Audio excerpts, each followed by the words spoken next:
Effectivement, en fait, il faut le rappeler, les rapports des Nations Unies depuis 2016 évoquent régulièrement l'avancée que connaît le Sahara marocain en matière de développement économique.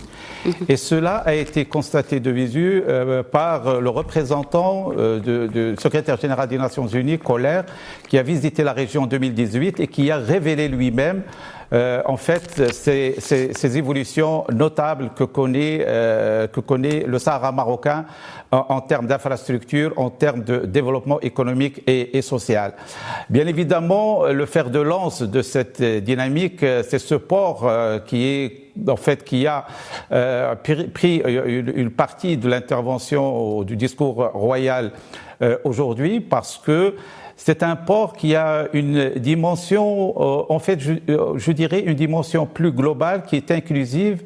et qui est intégrée. Il ne s'agit pas que d'un port simple, mais c'est un port qui est le cœur de la dynamique économique et sociale, tout d'abord en matière de liaison, parce qu'il va permettre plus d'ouverture du Maroc sur le reste de l'Afrique et au-delà de l'Afrique. Il va également constituer en fait un pôle de dynamique économique, aussi bien au niveau halieutique, au niveau de la pêche, mais pas seulement la pêche, mais également la valorisation des produits halieutiques, parce que ce qui est prévu, c'est tout un parc industriel pour la transformation des produits halieutiques, mais également donc il va en fait constituer tout un bassin pour le développement de dessalement de l'eau,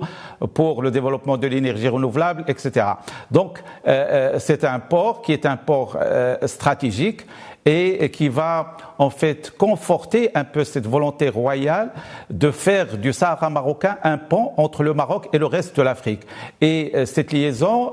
serait en fait multiforme, donc il y a bien sûr la connectivité qui est fondamentale, il y a la logistique parce qu'il est prévu également un parc logistique, et puis il y a également toute la dynamique économique et sociale parce qu'en fait le fruit de cet effort-là va bénéficier essentiellement à la population sahraoui. Cela se manifeste déjà à travers les projets qui sont initiés dans lesquels c'est essentiellement la population d'origine sahraoui qui profite de cet essor économique et social.